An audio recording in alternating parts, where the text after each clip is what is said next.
ang DILG, magandang umaga po.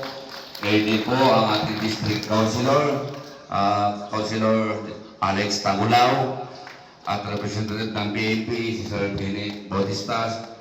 Sir, ma'am, good morning po. Ngayon din po ang ating mga bisita na naririto, mga council po, at mga PHW, CBO. Ngayon din po ang ating Senior President, ang Teleng, good morning.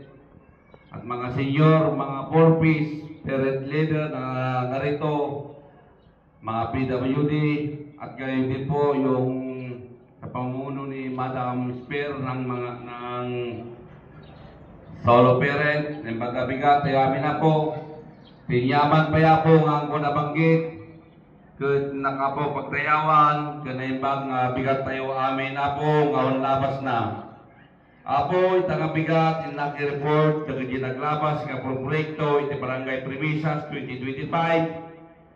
Unang apo, nagito'y soon to, ye pathway, corpus residence, 100% ako place ako, oray man tayo si ayon, sinupay timapan mang CI, very welcome apo, tatlong approve lang apo nga aming nga proyekto, lahat po ng projects ng Barangay Primicias, handa po kaming patunayan at i-guide po sila one by one.